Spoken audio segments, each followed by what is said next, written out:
కాంగ్రెస్ మొత్తం గేట్లను ఎత్తేసిందా? ఎంపీటీసీ నుంచి ఎంపీ దాకా బీఆర్ఎస్లో ఉన్న లీడర్లందరినీ గంపగుత్తగా పార్టీలో కలుపుకోవడానికి హస్తం పార్టీ ఆరాట పడుతుందా? గులాబీ దళంలో నెంబర్ 2 పొజిషన్లో ఉన్న టాప్ లీడర్లు కూడా కాంగ్రెస్తో చేతులు కలపడానికి ఎందుకంత ఉబలాట పడుతున్నారు? 10 ఏళ్ల అధికార దాహం ఈ నేతలకు ఇంకా తీరలేదా? ప్రతిపక్షంగా పోరాడేందుకు సత్వ లేకుండా పోయిందా? ఏదేమైనా సీఎం రేవంత్ రెడ్డి మొదలుపెట్టిన ఆపరేషన్ ఆకర్ష్తో బీఆర్ఎస్ ఉక్కిరి బిక్కిరవుతుంది. సీఎం కేసీఆర్ తర్వాత తామే అన్న రేంజ్లో పార్టీలో చక్రం తిప్పిన కేకే కడియం లాంటి వారు కూడా బీఆర్ఎస్కు బై చెప్పేస్తుండడంతో కారు పార్టీలో కల్లోలం రేపుతోంది. మరోవైపు ఒక్క గేటు ఎత్తానన్న రేవంత్ రెడ్డి ఇప్పుడు గేట్లన్నీ ఎత్తేసినట్టు కనిపిస్తుండడంతో కాంగ్రెస్లోనూ కలవరం మొదలైంది. ఇన్నాళ్ళు పార్లమెంట్ టికెట్ల కోసం ఆశలు పెట్టుకున్న వారికి వలస నేతల రూపంలో షాకులు తగులుతున్నాయి.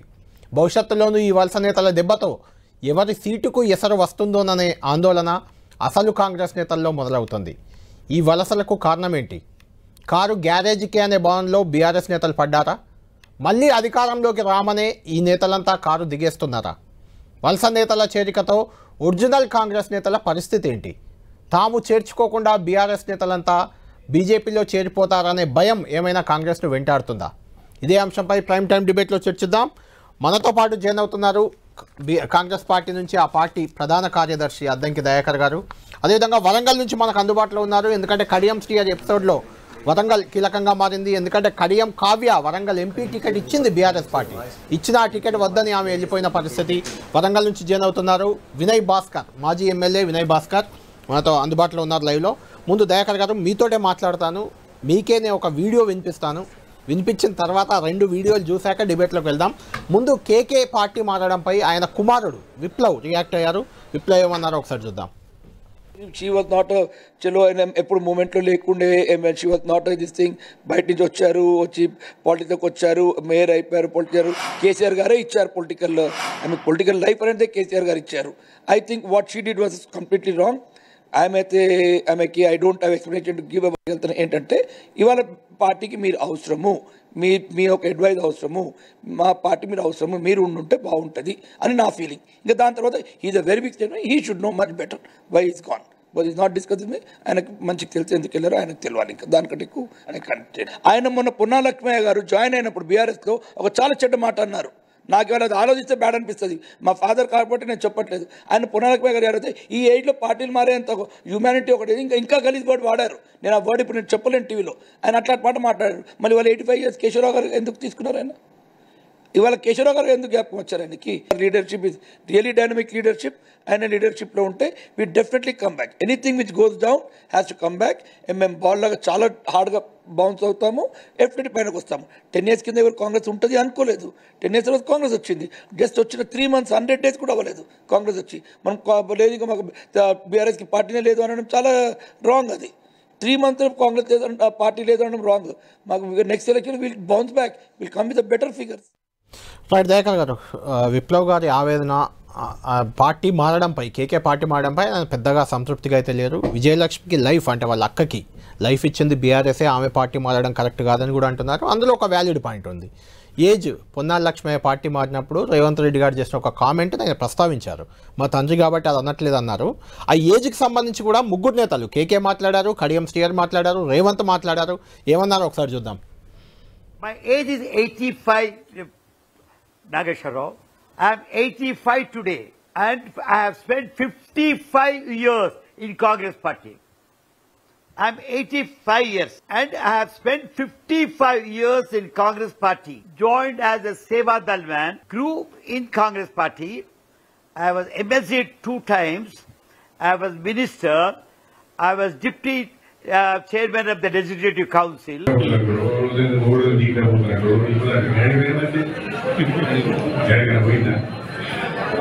ఇప్పుడు నాకు 72, నాకు అవసరమా సమస్య. కాబట్టి అందరూ అట్లా ఉంటారు అనుకోవద్దు. కొందరికి కొంత క్యారెక్టర్ ఉంటుంది. రాజకీయ వ్యవస్థలో ఉన్న వాళ్ళందరూ లంగరేనా ఉంటారుగా, మీడియాలో ఉన్న వాళ్ళందరూ దొంగలేనా, నచ్చలు ఉంటారుగా. కాబట్టి కొంచెం ఆ మంచోడు కూడా చూడాలి, చూసి ఏళ్ళు అనుభవించి సిగ్గుండాలి ఈ వయసులో పార్టీ మారడానికి. సత్యముందల ఏం రోగం వచ్చింది ఆయనకు, ఏం తక్కువ చేసింది ఆయనకు, అన్ని ఇచ్చింది పార్టీ. సిగ్గుండదు. పిసిసి ప్రెసిడెంట్ ఇస్తే 40,000తో ఓడిపోయాడు, రెండోసారి ఇస్తే 50,000తో ఓడిపోయాడు. ప్రజలలో ఉంటే ప్రజలు ఎన్నుకోరా? నిన్ను తెలంగాణ రాష్ట్రానికి మొట్టమొదటి పిసిసి అధ్యక్షుని చేశారు. 2004 నుంచి 2014 వరకు నిన్ను మంత్రిని చేశారు. ఇవాళ పొన్నాల లక్ష్మి అయినటువంటి ఎవడన్నా రోడ్డు మీద గుర్తుపడుతున్న నమస్కారం పెడుతున్నా అంటే అది కాంగ్రెస్ పార్టీ దయ. సత్యముందల ఇదేం రోగమే? సత్యముందల నేను ఇంతకాలం పెంచి పోషించిన కన్నతల్లి లాంటి పార్టీని దూషించి పక్క పార్టీలకు పోవడానికి ఏం మాటలు, చిల్లర మాటలు. ఇప్పుడు ఈ వయసులోనా ఆయన ఇట్లా చేసి? దయాకర్ గారు, ఇది ఎందుకు వినిపించానంటే, కేకే గారు నాకు 85 ఏళ్ళు 55 ఏళ్ళు కాంగ్రెస్ పార్టీలో ఉన్నాను, అన్ని పదవులు అనుభవించాను అక్కడే అని చెప్పారు. సరే, అన్ని అనుభవించి బీఆర్ఎస్లోకి వచ్చారు. గత 10 ఏళ్ళుగా కూడా ఆయన రాజ్యసభ సభ్యుడు బీఆర్ఎస్లో. కడియం శ్రీహరి విషయానికి వద్దాం. ఆయనైతే రాజకీయాలు ఉన్నాడు, అంత లంగలేనా, నాకు 74 ఏళ్ళు, ఈ వయసులో నేను పార్టీ మారడు, నాకు అవసరమా, నేను పార్టీ మారను అని అధికారం కోల్పోయిన తర్వాత మాట్లాడిన మాటలు అవి. రేవంత్ రెడ్డి గారు అయితే పొన్నాల లక్ష్మి చేరిక సందర్భంగా మీరు కూడా ఉన్నారు అక్కడ, నాకు గుర్తున్నంతవరకు మీరు కూడా ఉన్నట్టున్నారు. ఈ సావుగాలానికి పార్టీ మారుడు ఏందని కూడా అన్నారు. అంటే ఈ ఏజ్ నాయకులను, మీలాంటి యువ రక్తం ఉంది, మీలాంటి యువ నేతలు ఉన్నారు కాంగ్రెస్ పార్టీలో, పదవుల కోసం వెయిట్ చేస్తున్నారు, 10 ఏళ్ళుగా పోరాటాలు చేశారు, మిమ్మల్ని కాదని ఇలాంటి వాళ్ళను మళ్ళీ పార్టీలో చేర్చుకోవడం అది బీఆర్ఎస్ పార్టీకి ఎంత నష్టమో పక్కన పెడితే, కాంగ్రెస్లో మొదటి నుంచి ఉన్న వాళ్ళు అయితే కొంత ఆందోళన చెందుతున్నారు కాదంటారా? ఇప్పుడు మిత్రుడు వినయ్ భాస్కర్ గారికి మీకు గుడ్ ఈవినింగ్. అయితే అంతా కేసీఆర్ వల్లనే ఇదంతా జరుగుతున్నది. ఇన్ని సంవత్సరాలు పరిపాలించిన తర్వాత తనతో అనుయాయులుగా ఉండడమే కాకుండా టీడీపీలో ఉన్నప్పుడు కూడా, కడియం శ్రీహరి గారు అయితే టీడీపీలో ఉన్నప్పుడు కూడా సహచరుడే, కేకే గారు కాంగ్రెస్లో ఉన్నప్పుడు కూడా సహచరుడే. వీళ్ళని తీసుకున్నది కూడా ఆ నేపథ్యంతోనే, కాంగ్రెస్లో ఉన్న చాలామందిని. ఇప్పుడు పొన్నాల గారు కూడా పిసిసి ప్రెసిడెంటే, కేకే గారు కూడా పిసిసి ప్రెసిడెంట్, డి శ్రీనివాస్ కూడా పిసిసి ప్రెసిడెంట్, రాజ్యసభ అయ్యారు అక్కడ కూడా. ఆయన కూడా నా కండువా, చివరి కండువా కాంగ్రెస్తో ఉండాలనుకున్నాడు, రాలేకపోయాడు వాళ్ళ కొడుకు వల్ల. సరే, ఇది ఒక రకంగా కాంగ్రెస్ గరువాపసి లెక్క కనబడుతున్నది. అంటే ఇదికంతా కల్ట్ కాంగ్రెస్, దానం నాగేందర్ గారు కానీ వారు కానీ. అయితే కడియం శ్రీహరి గారు కొంచెం టిపికల్, వారు నేపథ్యం అంతా కూడా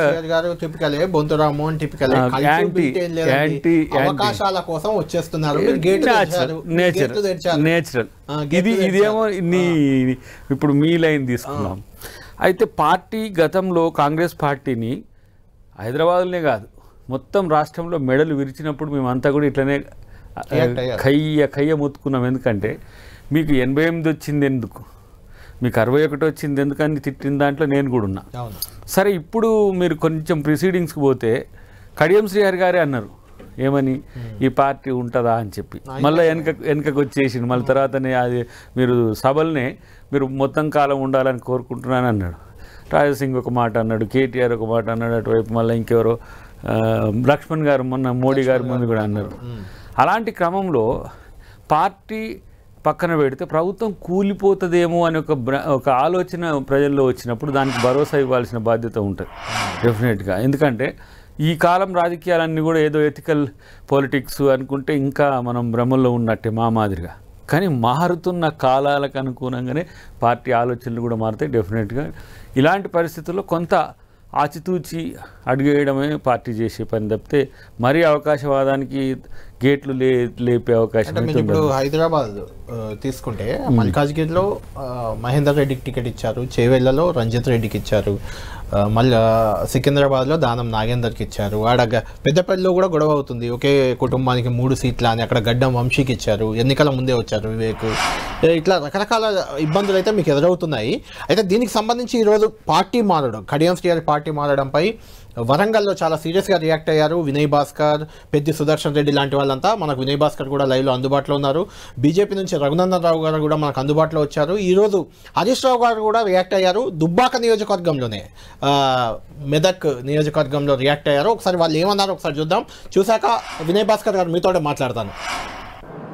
ఇది న్యాయమా శ్రీహరి గారు? మీ వయసుకి ఇది తగునా? దళిత సామాజిక వర్గంలో ఎంతోమంది జెండా మోసినటువంటి కార్యకర్తలను బలిపశం చేసి, ఎంతోమందిని బలి చేసి, వయసులో పెద్దవాళ్ళు మీ అనుభవం తెలంగాణ రాష్ట్ర పునర్నిర్మాణానికి ఉపయోగపడుతుందని చెప్పి కేసీఆర్ గారు మిమ్మల్ని ఎంత నమ్మిండో ఉమ్మడి జిల్లాకే మిమ్మల్ని పెద్ద మనిషిగా చూసిండు కదా. నీ స్వార్థం కోసము, నీ రాజకీయ భవిష్యత్తు కోసం కుట్రలతోని కుతంత్రాలతోని ఏ పార్టీలో ఉన్నా కూడా నీ స్వలాభం కోసం, నీ రాజకీయ ఎదుగుదల కోసము ఆ పార్టీలో ఉన్నటువంటి నిస్వార్థంగా పనిచేస్తున్నటువంటి కార్యకర్తలను, నాయకులను అణచివేస్తూ అహంకారపూరితంగా చేసినటువంటి కుట్రలు ఎన్నో ఉన్నాయి. కొంతమంది పవర్ బ్రోకర్లు, కొంతమంది నాయకులు ఈ పార్టీని వదిలిపెట్టిపోతా ఉన్నారు. బట్ ఒకటే నిర్ణయం తీసుకున్నది పార్టీ. ఎవడైతే ఇప్పుడు పార్టీ నుంచి పోయిండో రేపు కాళ్ళు మొక్కినా పార్టీలోకి రానిచ్చేది లేనే లేదు.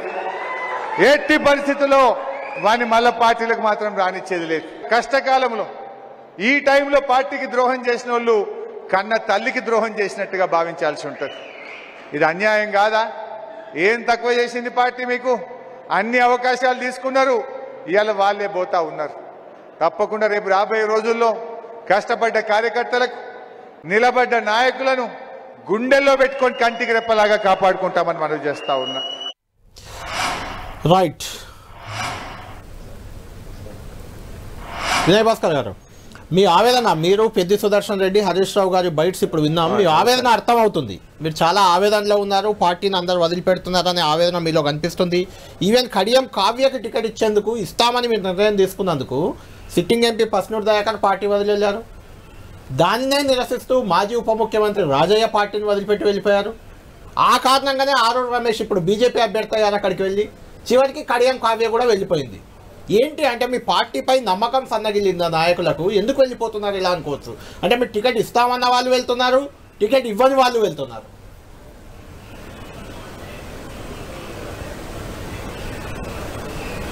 మొదటిగా మీకు, దయాకర్ అన్నకు, రఘునందన్ అన్నకు హృదయపూర్వక నమస్కారాలు. పార్టీ పైన, కేసీఆర్ పైన, బీఆర్ఎస్ పైన గులాబీ సైనికులకు అపారమైనటువంటి నమ్మకం ఉన్నది. మేము పోరాటం నుంచి వచ్చినటువంటి సైనికులం. కష్టాలు అన్నీ కూడా తెలిసినటువంటి కార్యకర్తలం మేము. అందుకే ఇటువంటి అవకాశ రాజకీయవాదులకు, అహంకారపూరితంగా వివరించేట వాళ్ళు వస్తారు, పోతారు. పచ్చగుంటే తింటారు, ఎచ్చగుంటే పంటారు అనేటువంటి సామెత ముమ్మాటికి కడియం శ్రీయర్ లాంటి వాళ్ళకు ఖచ్చితంగా వస్తుంది. అహంకారపూరితంగా ఉన్నటువంటి కేర్ ఆఫ్ అడ్రస్ ఖచ్చితంగా కడియం శ్రీయర్. అంటే వినయ్ భాస్కర్ గారు, అహంకారం ఏ లీడర్ కైనా ఉన్నదంటే అది ముమ్మాటికి కడియం శ్రీయరి కేర్ ఆఫ్. ఎందుకంటే వారితోని ప్రయాణం చేసినటువంటి నాకు అందరికన్నా ఎక్కువ సాన్నిధ్యం ఉన్నది, విరోధం కూడా ఉన్నది. వారి అడుగున వారి మాటల్లో, వారి చేతుల్లో, వాళ్ళ అడుగుల్లో ఎక్కడ ఎట్లా మాట్లాడతారు, పవర్ ఉంటే ఎట్లా మాట్లాడతారు, పవర్ కావాలంటే ఎట్లా మాట్లాడతారు, వారికి అవసరం ఉంటే ఏ తీరుగా మాట్లాడతారు, నాకు తెలిసినంత ఎవరికి కూడా తెలియదు. ఉమ్మడి రాష్ట్రంలో మేమిద్దరం కూడా టీడీపీలో పనిచేసినాం. టీడీపీలో వారికి వెన్నుపోటు రాజకీయం, ఎన్టీఆర్ను వెన్నుపోటు పొడిచి చంద్రబాబు పక్షాన చేరిండు. వెన్నుపోటు పొడిచి వారు ఏమన్నారు, నాకు జన్మను మా అమ్మ ఇస్తే రాజకీయ జన్మ ఎన్టీఆర్ ఇచ్చిండు అన్నాడు. కానీ రాజకీయ జన్మనిచ్చినటువంటి ఎన్టీఆర్ను వెన్నుపోటు పొడిచి చంద్రబాబు పక్షాన చేరిండు. మొన్నటికి మొన్న ఏమన్నాడు, మూలకు పడ్డ కడియం శ్రీయర్ని కేసీఆర్ గారు రాజకీయ భిక్ష పెడితే నాకు పునర్జీవనం, నా రాజకీయంగా మరొక్కసారి పునర్జీవనం పోసింది కేసీఆర్ గారు, నేను వారిని ఎట్టి పరిస్థితుల్లో వదలను అన్నాడు. ఎప్పుడు అన్నాడు ఇది?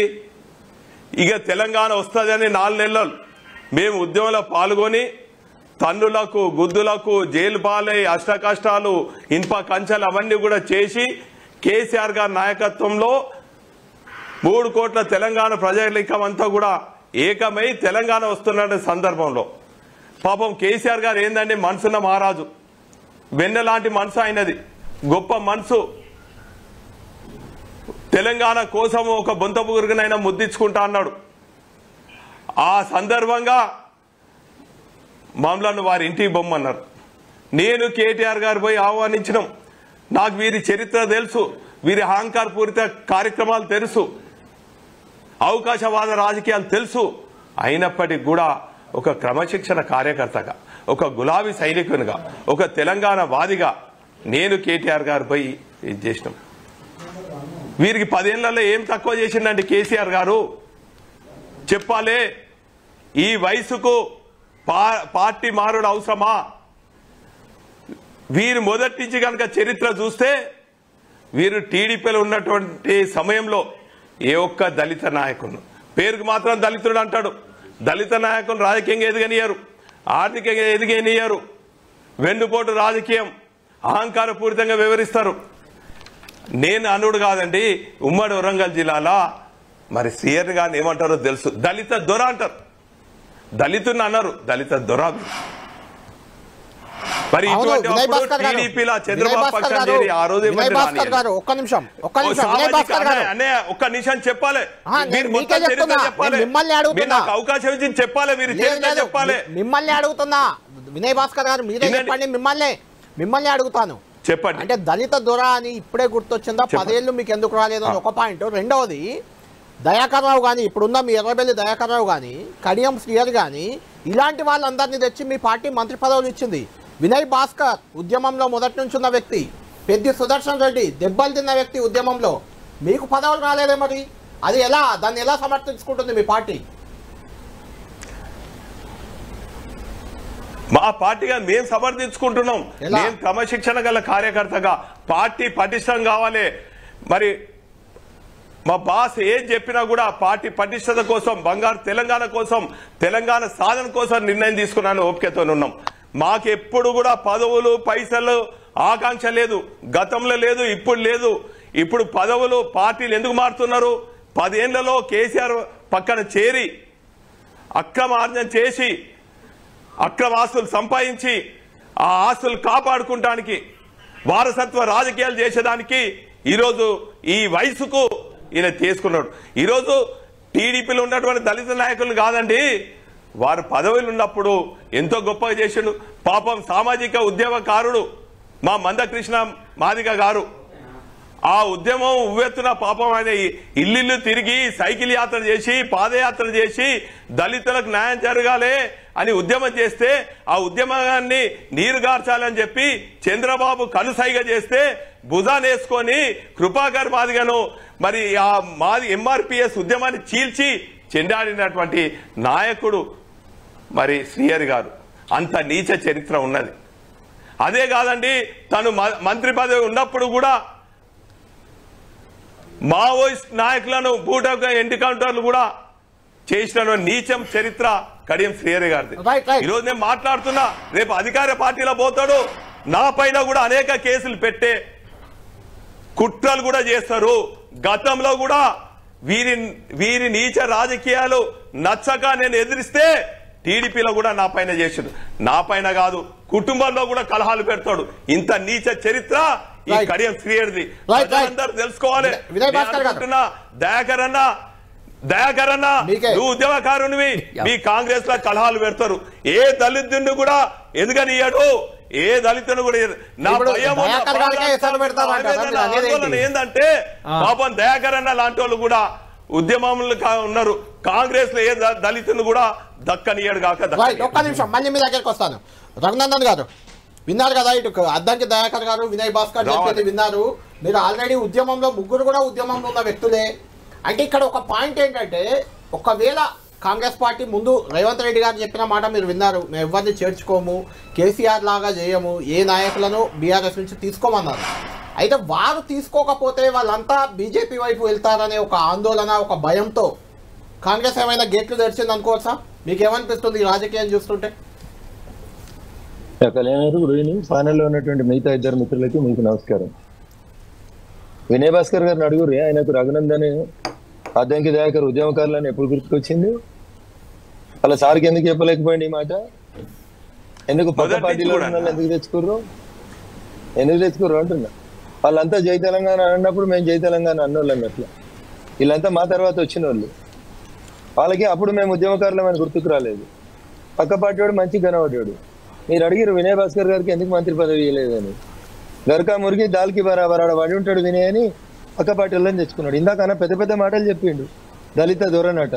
మరి దళిత దొరని ఎందుకు తెచ్చుకోరు? మీ దొరకు తెలవలే? ఇంకో దొరని తెచ్చుకొని పక్కన కూర్చోబెట్టుకోద్దని ఆ రోజు తెలవలేదా? ఎవరు నేర్పించిరన్న ఇవన్నీ? ఎవరు జడగొట్టిరు పార్టీలని? మీ నాయకుడు ఉద్యమం చేసి 14 ఏళ్ళు మీతో కలిసి తిరిగి జెండాలు మోసి జైలుకు పోయినానికి ఒక్కరికి బీఫామ్ ఇచ్చిరా? మీరు ఒక్కరికి మంత్రి పదవి ఇచ్చినారు. ఎవరికి ఇచ్చిర్రు? ఇలా బరాబర్ మంచిగా అయిందని అనుకుంటారు.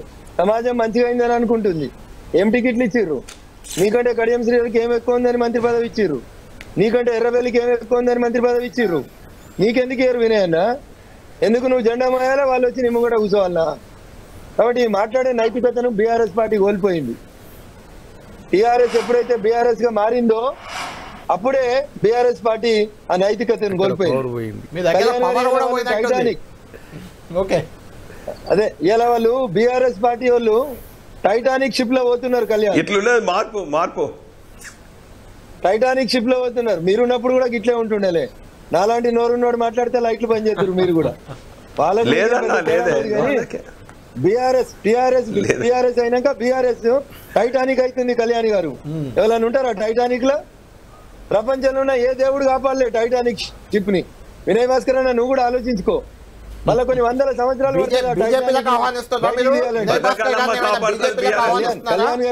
కళ్యాణ్ గారు చర్చ అది కాదు. రఘునందన్ రావు 2013లో మొదటిసారి చెప్పిండు.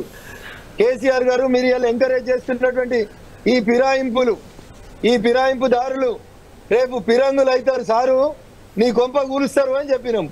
అర్థం కాలేదు సార్కి. ఆ ఫిరాయింపుదారులే ఇవాళ ఒక్కొక్క ఫిరంగి అయిపోయి వెళ్తా ఉన్నారు. మొట్టమొదట డిక్లేర్ చేసినటువంటి ఎంపీ అభ్యర్థి దగ్గర నుంచి మొదలుకుంటే లాస్ట్ కి డిక్లేర్ చేసినటువంటి ఎంపీ అభ్యర్థి దాకా అందరు కూడా ఒకటే మాట చెప్తున్నారు. కళ్యాణ్ గారు, హరీష్ గారు గొప్పగా మాట చెప్తుండే. కాంగ్రెస్ ప్రభుత్వంలో నేను రాను బిడ్డో సర్కారు దవాఖానా కానీ అందరు వారిపోదురట. ఇలా బీఆర్ఎస్ ఆ ఫార్ములా అర్థమైతే లేదు.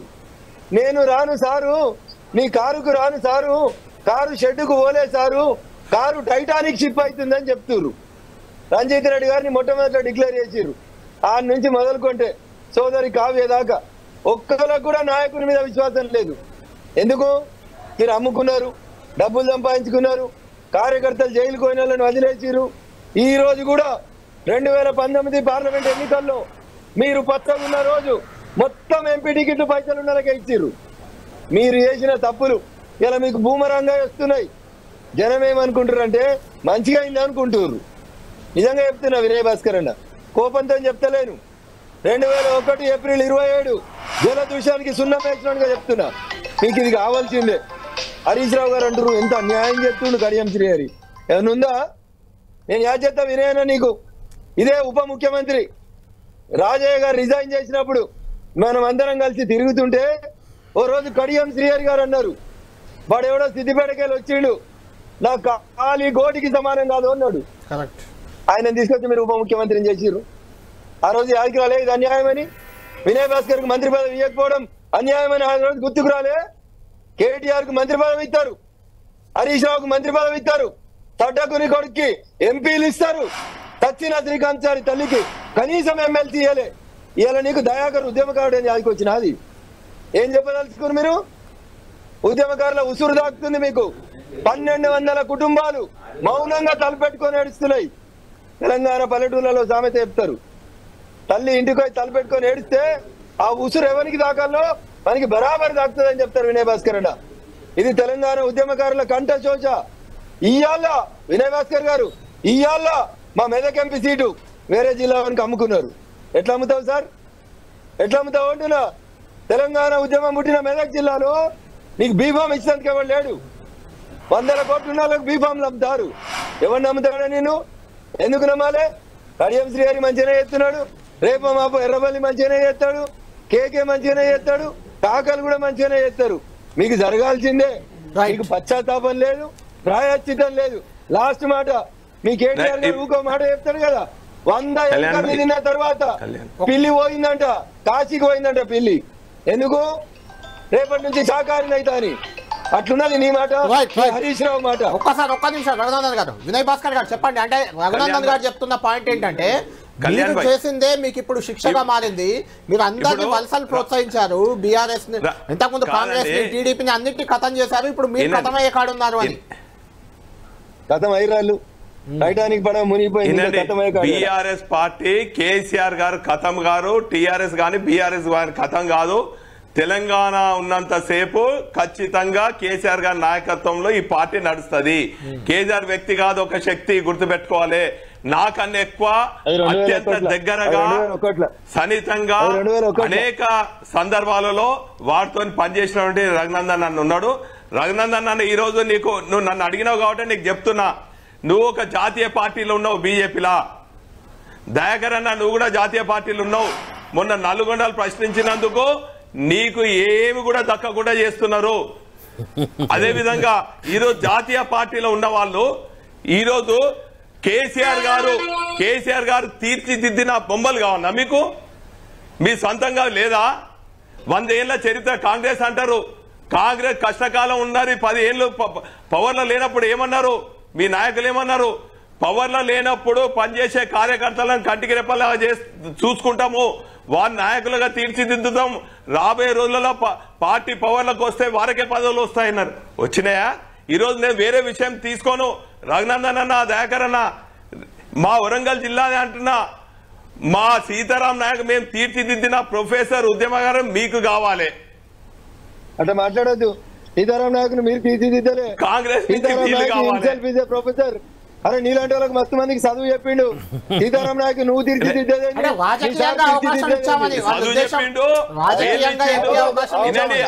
మీరు అన్నారు పైసలు కమ్మిందని. సీతారాం నాయక్ ఎన్ని పైసలు ఇచ్చిండు? ఆయన ఎంతమంది ఆస్తిపరుడు? ఫస్ట్ ఆస్తిపరుడు ఎన్ని ఇచ్చిండు? మీరు అన్నారు పైసలు కమ్ముకున్నారని. సీతారాం నాయక్ అడగండి. మీరు అన్నారు ఎంపీ పదవులు అమ్ముకున్నారని. ఎవరు కమ్మున్నారు? పైసలు ఇచ్చిందా? సీతారాం నాయక్ పైసలు ఇచ్చిందా? పైసలు ఇచ్చిందా?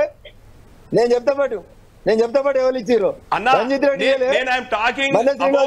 మహబూబ్ నగర్ అమ్మీరు, నల్గొండ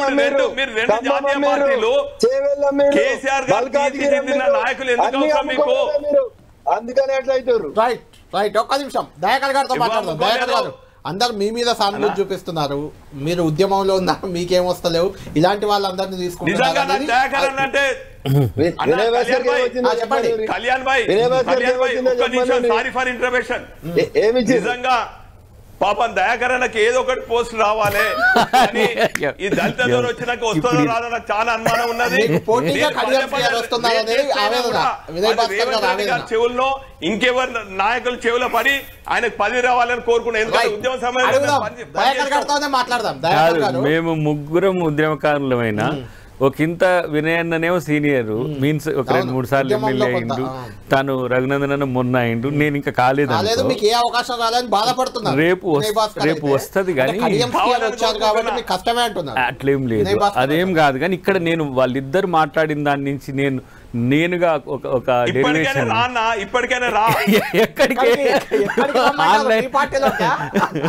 అయితే ఇక్కడ ఏంటంటే తెలంగాణ రాజకీయాలు అవకాశవాదం ఇవన్నీ పెరగడానికి కారణం సారే అని అందరూ సారు వైపే ఇలా చూపుతున్నారు. నేను అందుకని ముందు చెప్పింది ఏంటంటే, ఈ ఏదో సినిమాలో ఉంది కదా, సిద్ధార్థ సినిమాలో, అంతా నీ వల్లే అని, ఇప్పటికీ నా చేయి నీ చేతులు అన్నట్టుగా ఇలా తయారు కావడానికి కేసీఆర్ గారు ఒక కారణమైంది కాబట్టి ఇలా నష్టం పోతుందనేది ఒకటి. రెండవది, తెలంగాణలో ధన రాజకీయాల యొక్క ప్రభావం పార్టీలు పక్కన పెట్టండి, వైపు కాంగ్రెస్ పార్టీ బీజేపీలో అలాంటి వాళ్ళకి టికెట్లు అసలు కాంగ్రెస్ లో ఇచ్చారు, బీఆర్ఎస్ లో కూడా ఇచ్చారు. ఇప్పుడు ఇది మేము ఫక్త్ పొలిటీషియన్స్ గా కాకుండా తెలంగాణ అస్తిత్వం పోరాడిన నాయకులుగా ఇప్పుడు మా ముందున్న సవాల్ ఏంటి అన్నప్పుడు అందరికీ క్వశ్చన్ మార్క్సే. ముగ్గురికి ఏ పార్టీ వాదాన్ని నేను కాంగ్రెస్ని డిఫెండ్ చేస్తాను, రఘునందన్ భాయ్ బీజేపీని చేస్తాడు, వినయన్ టీఆర్ఎస్ చేస్తాడు. రఘునందన్ గారు కూడా టికెట్ కోసం చాలా పోరాటం చేయాల్సి వచ్చింది మొన్న కూడా. కానీ ఆఫ్ కోర్స్ సమ్ టైమ్స్ అది తప్పట్లేదు. రెండవది ఏంటంటే వారు అన్నట్టుగా తెలంగాణ రాజకీయాల్లో డిఫెక్షన్స్ అనేవి కామన్. ఇప్పుడు గతంలో ఇట్లా లేవు. అంటే ఏ పార్టీలో ఉంటున్నాము ఏ పార్టీలో వెళ్తున్నాము అనే అంశం అసలు చర్చకే లేదు. తర్వాత అన్నిటికంటే ముఖ్యంగా అధికారం ఎటుంటే అటువైపు టిల్ట్ కావడం, అది మెయిన్గా అది నడుస్తుంది. అయితే దయాకర్ గారు ఇక్కడ మీరే చెప్తున్నారు కేసీఆరే దీనికి కారకుడు, కేసీఆర్ చేసుకున్నది ఆయన పడవ ఆయన మునిగిపోతుంది, అందరినీ చేర్చుకున్నారు, ఆయన తప్పు ఆయనకి ఇప్పుడు శాపంగా మారిందని అంటున్నారు కదా మీరే. మీరు కూడా అదే తప్పు చేస్తారు కదా, రేపు మీకు కూడా శాపం కావచ్చు కదా. రేపు నేనేమంటున్నా అంటే జరగబోయే పరిణామాలు ఎట్లా ఉంటాయనే విషయం ఒక ఇంత ఆలోచిస్తూనే, రెండవది ఇలా చేయకపోతే పార్టీలు మనుగడలో ఉండలేని స్థితి తెచ్చింది ఎందుకు అనేది కేకే కడియం రాకపోతే మీ పార్టీకి మనుగడ సమస్య. ఇప్పుడు అట్లా కాదు, కేకే గారు కావ్య గారు పోటీ చేస్తే తప్ప వరంగల్లో వేరే నాయకుడు లేడా మీకు? అసలు సమస్య పోటీ అనేది కాదు, అవతల పార్టీలో ఉన్న వాళ్ళని తీసుకోవడమే లక్ష్యంగా జరుగుతుంది ఎప్పుడైనా. ఇప్పుడు గతంలో కాంగ్రెస్ పార్టీ లీడర్లను మొత్తం ఖాళీ చేసి పడేసిండ్రు, ఎక్కడికి గ్రౌండ్ వరకు. ఎంపీటీసీలు కూడా లేదు, కొన్ని ఎన్నికలు జరిగే ప్రాంతాల్లో క్రెడిబుల్ వార్డు మెంబర్లు కూడా లేరు పార్టీలో. ఆ స్థాయి వచ్చినాక ప్రజలు మళ్ళీ పవర్ ఇచ్చిండ్రు. దీంతో ఇప్పుడు మేము 64+1 అనేది సేఫ్, బీజేపీ 8తో చాలా కంఫర్ట్గా ఉన్నది, ఎంఐఎం 7తో ఉన్నది, వాళ్ళు 39. అంటే ఎంత నిర్మాణాత్మకమైన డెమోక్రటిక్ గా ఉన్న పరిస్థితుల్లో పదే ఇది మాకు డిఫెన్సివ్ లో పడేసింది మమ్మల్ని. ఏంటి ఎంపీ ఎన్నికల తర్వాత ఉండదు, ఎంపీ ఎన్నికల తర్వాత. మీరు చెప్పే జస్టిఫికేషన్ నేను ఒప్పుకోను. ఎందుకు ఒప్పుకోనంటే మీరు ఎంపీ ఎన్నికల తర్వాత ప్రభుత్వం కూలిపోతుంది అన్నారు కాబట్టి మేము పని చేస్తున్నామని చెప్పుకోవడానికి వీళ్ళు లేదండి. ఎందుకు చెప్తున్నారు రేవంత్ రెడ్డి గారు పదే అది అంటున్నారు, మీరు కూడా ఇప్పుడు అదే అన్నారు, పదే కూలిపోతుంది అన్నారని. కూలిపోతే ఎవరు కావాలండి మీకు? ఎమ్మెల్యేలు కావాలి, వీళ్ళు కాదు కదా. ఇప్పుడు ఎంపీ ఎలక్షన్స్ కూడా టఫే కదా. ఇప్పుడు బీజేపీ తక్కువగా ఏం లేదు కదా, అది దాని పెర్ఫార్మెన్స్ పెంచుకుంటున్నది బీఆర్ఎస్ డిక్లైన్ తర్వాత. జాతీయ స్థాయిలో మా ఇద్దరి మధ్యన పోటీ, రాష్ట్రాల్లో సౌత్లో వాళ్ళు బలపడడానికి ప్రయత్నం చేస్తుండ్రు. బీఆర్ఎస్ డిక్లైనింగ్, బీజేపీ కలిసి వచ్చే అంశంగా కూడా వాళ్ళు చూసుకుంటున్నారు. తక్కువ సీట్లు వస్తే బీజేపీ ఏదైనా ఇప్పుడు అదేమైందంటే మీకు ఒక రకంగా ఓటమి అనేది రాజకీయాల్లో మొత్తం పతనానికే కారణమవుతుంది. ఇప్పుడు బీఆర్ఎస్కు వచ్చిన నష్టం ఏంటి నన్ను అడిగితే 39 అనేది నాట్ ఈవెన్, అసలు అది కానే కాదు. పోలోమని ఇచ్చే టికెట్లు తీసుకొని ఎందుకు వెళ్ళిపోతుంది? ఇది ఏ తరహా సైకిల్లో ఉన్నాం మనం అనేది ఆలోచించుకోవాల్సిన అవసరం ఉన్నది. రఘునందన్ గారు మీరు చెప్పాలి. అంటే దయాకర్ గారు ఒక సందేహం వ్యక్తం చేస్తున్నారు, లోక్సభ ఎన్నికల్లో ఏమైనా వారు అన్నదానికి అన్న చెప్పండి. ఇప్పుడు దయాకర్ అన్న కళ్యాణ్ గారు ఒక్క నిమిషం, ఇప్పుడు దయాకర్ అన్న రఘన్న అన్నదానికి ఒక క్లారిఫికేషన్. ఇప్పుడు కేసీఆర్ గారు చేసిండ్రు, కేసీఆర్ గారు ఏం చేసిండ్రండి? ఓటుకు నోటు ఇచ్చిండ్రా? ఇప్పుడు మాకున్నటువంటి పరిస్థితులలో చంద్రబాబు కనుసైగలలో, చంద్రబాబు డైరెక్షన్లలో మా ఎమ్మెల్యేలను కొనుగోలు చేయాలన్నది ఎవరంటే ఏ పార్టీ నాయకులు? అంటే మా పార్టీని మేము కాపాడుకోవద్దా? అంటే మా పార్టీని ప్రభుత్వాన్ని అస్థిరపరచాలని ఏపీ గవర్నమెంట్ చేసిన కుట్రలను ఛేదించుడు కేసీఆర్ గారు తప్ప. ఒక్క నిమిషం రఘునందన్ గారు చెప్పండి. అంటే బీజేపీ పార్టీ ఏమైనా ప్రభుత్వాన్ని కూలదేస్తుందేమో అనే ఆందోళన కనిపిస్తుంది. చెప్పండి రఘునందన్ గారు చెప్పండి. అంటే వాళ్ళు టెలిఫోన్ ట్యాపింగ్ చేసిరా, ఓటుకు నోటు కేసులో టెలిఫోన్ ట్యాపింగ్ చేసిరా? అది 2015 గురించి మాట్లాడుతారు వినయ్ భాస్కర్ గారు. 2018లో మీకు 88 మంది ఎమ్మెల్యేలు ఇచ్చారు కదా, అప్పుడు ఎందుకు తీసుకున్నారు మళ్ళీ 12 మంది కాంగ్రెస్ ఎమ్మెల్యేలని? అప్పుడు చంద్రబాబు నాయుడు గారు తప్పు చేసిరా? మీ ఎమ్మెల్యేలను కొనాలని చూసిరా? 2015 గురించి మాట్లాడుతారు వినయ్ భాస్కర్ గారు. 2015 అయిపోయినాక 2018లో ప్రజలు మీకు 88 సీట్లు ఇచ్చారు కదా, మీరు అంటే శ్రీకారం చుట్టింది ఎవరు? కాదు రాగన్నా, మీరు ఏమంటున్నారు? కేసీఆర్ గారు మొదలు పెట్టారు, కేసీఆర్ గారు మొదలు పెట్టారు ఈ సంస్కృతి. అవును, కేసీఆర్ గారే మొదలు పెట్టారు. రఘునందన్ గారు మీకు గుర్తుందో లేదో, మీరు అప్పుడు రఘునందన్ గారు ఒకటి గుర్తు చేస్తాను. రఘునందన్ గారు కాదు ఒక్క నిమిషం. రఘునందన్ గారు మీకు ఒకటి గుర్తు చేస్తాను. రఘునందన్ గారు నేను ఒకటి గుర్తు చేస్తాను మీకు. టీఆర్ఎస్ పార్టీ ఎట్లా పట్టుకున్నారు రేవంత్ రెడ్డిని? ఎవరు ఆ రోజు డీజీపీ ఓటుకు నోట్ల ఫోన్ నిల్లేదని చెప్పాను. రఘునందన్ గారు మీకు ఒకటి గుర్తు చేస్తాను, ఒక్క నిమిషం. రఘునందన్ గారు మీరు అప్పుడు బీఆర్ఎస్ లోనే ఉన్నారు, నాకు తెలిసినంత వరకు. అప్పుడు 10 మంది ఎమ్మెల్యేలను జగ్గారెడ్డి లాంటి వాళ్ళతో సహా పార్టీని చీల్చి ఇప్పుడు చేవెళ్ల ఎంపీ అభ్యర్థి ఎవరైతే ఉన్నారో బీఆర్ఎస్ ఎంపీ అభ్యర్థి కాసాని జ్ఞానేశ్వర్ని గెలిపించడానికి ప్రయత్నం జరిగింది, వాస్తవం కాదా? కళ్యాణ్ గారు అప్పుడు పార్టీ చీలిపోయిందా? బయటకు పోయారు వాళ్ళు డీసెంట్ వ్యక్తం చేసి చెప్పారు. అన్నా చివర్లో అనర్హత వేటు కూడా వేశారు వాళ్ళ పైన. అది స్పీకర్ విచక్షణాధికారం, స్పీకర్ నిర్ణయం తీసుకుంటారు. అంటే మీరు ఏం చెప్పదలుచుకుంటారు? కాంగ్రెస్ చేసింది కాబట్టి మీరు చేస్తారా? అదే తప్పంటున్నాను. గొప్ప రాజకీయాలు ఇస్తామని చెప్పారు కదా, మీరు గొప్ప రాజకీయాలు ఇస్తామని చెప్పారు కదా. కడియం శ్రీహరి గారు ఎంపీ గెలిచిర్రు, ఎంపీ గెలిస్తే ఆయన రిజైన్ చేసి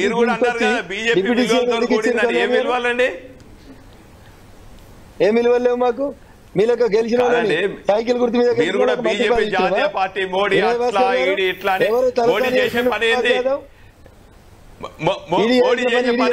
వినయ్ భాస్కర్ గారు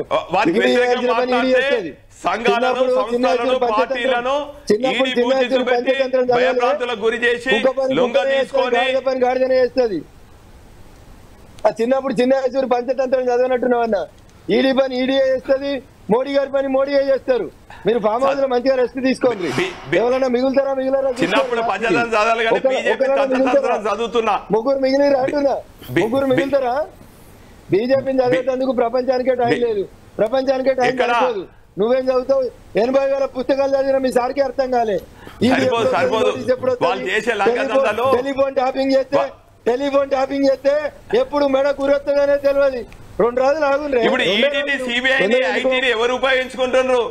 ఓ అన్నా ఈడీని, సిబిఐని, ఐటీని ఎవరు ఉపయోగించుకుంటున్నారు? నువ్వు చెప్పు, ఎవరు ఉపయోగిస్తారు? ఎవరు ఉపయోగించుకుంటున్నారు? స్వతంత్రంగా వ్యవహరించవలసినటువంటి ఈ సంస్థలు ఎవరు ఏం చేశారు చెప్పు జరా. ఇంకా ఆయన నేను మీరు గట్టిగా నా మీద ప్రయోగించారు. స్పీకర్ కాగితం చింపేస్తే సస్పెండ్ చేసిండు. మీరు స్వతంత్రం గురించి, మీరు వ్యవస్థల గురించి మాట్లాడతారా? స్పీకర్ కుర్చీ మోడీ గారు చూస్తే వినయ్ భాస్కర్ గారు భయపడుతున్నట్టున్నారు. గట్టిగా మాట్లాడిన వాళ్ళ మీద అనుభవించాల్సిందే వినయ్ భాస్కర్ గారు. చేసుకున్నోడికి చేసుకున్నంత అనుభవించాల్సిందే. నువ్వే మైక్ కట్ చేతురు, అనుభవించరు. మంచిగా అయింది మీకు. తెలంగాణ సమాజం కూడా సపోర్ట్ కొట్టింది. ఒక్కరు కూడా పాపం అంటలేరు మిమ్మల్ని. నువ్వే కదన్నా విప్పుకోండి అసెంబ్లీలో మన నోర్లు నొక్కుదు కదా, ప్రతిపక్షాలని మాట్లాడలేకపోదు కదా. ఎవరైనా మాట్లాడించావా మమ్మల్ని? కరెక్ట్ 3 నిమిషాలు మాట్లాడితే కొట్టాలి, కిందికి స్లిప్ తీసుకుపోయి పైన ఇవ్వాలి. ఇదే కదన్నా మీరు చేసింది. మొత్తానికి వినయ్ భాస్కర్ గారు భయపడుతున్నారా? మీరు గట్టిగా మాట్లాడితే ఇటు పోలీసులు, అటు ఈడీఓ, ఐటీఓ మీ మీదకి వస్తున్నది భయం ఉందా? వాళ్ళు తప్పు చేయకపోతే ఎందుకు పోతారు? కళ్యాణ్ గారు మీరు కూడా కళ్యాణ్ గారి ఇంటికి ఎందుకు పోతలేదు ఈడీ? వినయ్ భాస్కర్ ఇంటికి ఎందుకు పోతలేదు ఈడీ? అద్దంకి దయాకర్ ఇంటికి ఎందుకు పోతలేదు? తప్పు చేసిన ఇంటికి బరాబర్ ఏం మాట్లాడతావు కళ్యాణ్ అన్నాడు? ఎందుకో వినయ్ భాస్కర్ ఇంటికి పోతలేదు, మరి నీ ఇంటికి ఎందుకు రాలేదు ఈడీ? తప్పు ఎవరు చేస్తారు అంటే బీజేపీ బతుకమ్మ ఆడిపిమంటే మంది అమ్ముతీరి. అరే బతుకమ్మ ఆడిపిమంటే లిక్కర్ అమ్ముతీవి. ఇంకెట్లా బకాలతో ఉంచుకుంటావా? నీ ఇంటికి ఎందుకు రాలే ఈడీ? నువ్వు ప్రతిపక్ష నాయకుడు కాదా? దయాకర్ ప్రతిపక్ష నాయకుడు కాదా? రోజు దయాకర్ మమ్మల్ని టీవీలో తిడతలేడా? అయితే దయాకర్ ఇంటికి పోయిందా ఈడీ? ఎందుకోలే? తప్పు చేయను ఇంటికి ఎవరింటికి పోయిందా చెప్పు? వినయ్ భాస్కర్ గారు కంక్లూడ్ చేయండి. అది కాదు వినయ్ భాస్కర్ గారు, మిమ్మల్ని క్వశ్చన్ ఎందుకు అడిగా అంటే ఒక్క నిమిషం కాదు వినయ్ భాస్కర్ గారి గురించి కాదు, ఒక్క నిమిషం.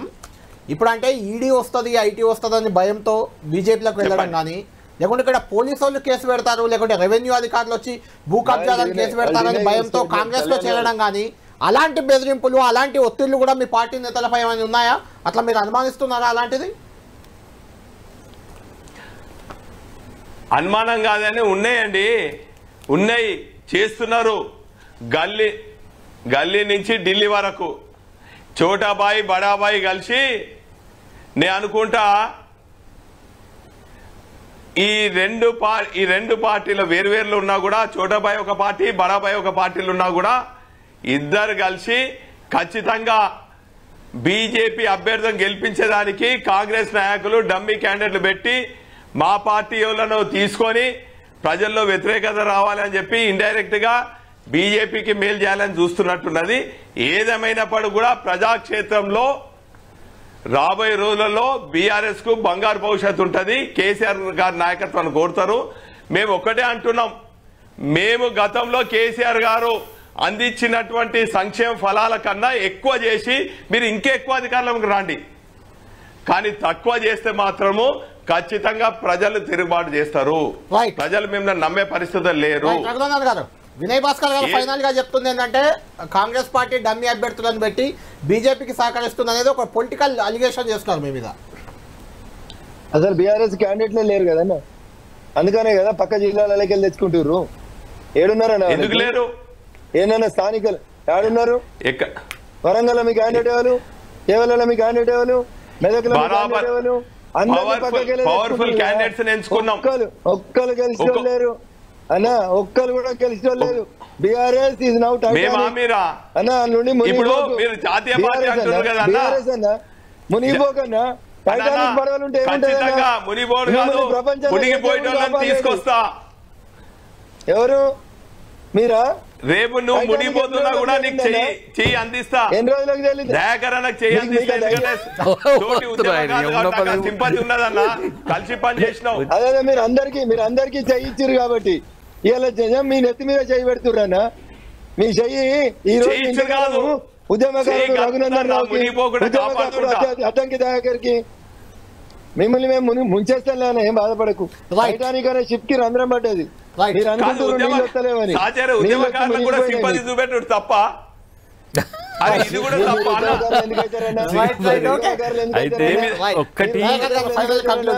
అంటే కాంగ్రెస్ పార్టీ డమ్మీ అభ్యర్థులను పెట్టి బీజేపీ కాంగ్రెస్ ఒక్కటే అన్నది కూడా బీఆర్ఎస్ చేస్తున్న అలిగేషన్. కాంగ్రెస్ పార్టీ ఎవరిని పెట్టినా గెలుస్తారు కానీ ఇప్పుడు నేనేమంటున్నా అంటే ఇంకా భవిష్యత్తులో భయపడాల్సిన అవసరం ఏం లేదు. కొంచెం ప్రేమలు ఎక్కువైన వాళ్ళు వస్తున్నారు అంతే. చాలా ఇంతకుముందు కార్యకర్తలు కాదు ప్రజలు వచ్చిండ్రు. ప్రజలు వచ్చిన క్రమంలో కార్యకర్తలు వస్తున్నారు. కార్యకర్తల తర్వాత లీడర్లు ఏం చేయాలనేది వస్తున్నది అంతే తప్పితే మేము గతం మాదిరిగా మరీ ఏమంటాము దిగదారి ఏమి రాజకీయాలు చేసే అవకాశం. మీరు కూడా విలీనం చేసుకునే ఆలోచన ఏమైనా ఉందా? ఒక చర్చ అయితే బయట పాపం దయాకర్ అన్న సమర్థిస్తున్నారు. ఇప్పుడు వచ్చే అన్న ప్రజలు వచ్చిన మాట వాస్తవము, కార్యకర్తలు వచ్చిన మాట వాస్తవం. ఇప్పుడు అవకాశవాద రాజకీయాల కోసము తమ అక్రమంగా ఆస్తులు కాపాడినటువంటి నాయకులు ఆ ఆస్తులు కాపాడాలనే ఉద్దేశంతోనే వస్తున్నారు తప్ప వేరే కాదు. ఒక మాట్లాడుగురి అక్రమంగా ఆస్తులు సంపాదించుకుంటే 10 ఏళ్ళు ఏం చేసారు? గుడ్డిగాజుల పనులు మీరా? ఇంకా సంపాదించుకొని ఇచ్చిన వాళ్ళే వాళ్ళు కానీ సంపాదించుకున్న వాళ్ళు కానీ వినయ్ భాస్కర్ గారు అదే కాదు. వినయ్ భాస్కర్ గారు అదే పోరాట స్ఫూర్తితో పోరాడండి. డెమోక్రటిక్ గానే కాంగ్రెస్ పార్టీ ఉంటుంది. కాకపోతే ఏంటంటే కొంతమంది ఎందుకు ఇప్పుడు కేకే గారు అయితే ఆయన కేసీఆర్ గారితో పాజిటివ్గా కూర్చొని చర్చించి వచ్చి జాయిన్ అయ్యిండు. ఎందుకు అంటే తప్పటి పరిస్థితిలో వస్తున్న పరిస్థితి కాబట్టి కాంగ్రెస్ ఒక కొత్త రాజకీయానికి తెరలేపుతుంది తప్పితే మరీ రాజ్యాంగ వ్యతిరేక రాజకీయాలు వచ్చి ఉంటారు సార్, మాకు సపోర్ట్ చేస్తారు. ఏమున్నది రేపు యంగ్ టీం వస్తుంది, మీరు చూడండి. ఒక న్యూ పాలిటిక్స్ తెలంగాణలో చేయడానికి ప్రయత్నం చేస్తాం. దాంట్లో వినయ్ భాస్కర్ అంటే మాతో పోరాడడానికి సిద్ధంగా ఉండాలని కాదు, పోరాడడానికి సిద్ధంగా ఉండాలంటున్నా. ఆయన బీఆర్ఎస్ నుంచి ఒక నికార్సైన నాయకుడిగా పోరాడేందుకు సిద్ధంగా ఉండాలంటున్నాం. పోరాడతాడా? పోరాడతా. అది కూడా అన్నగారిన వర్గాల కోసం కాదు. ప్రణయ్ భాస్కర్ చేయాలి నువ్వు కూడా.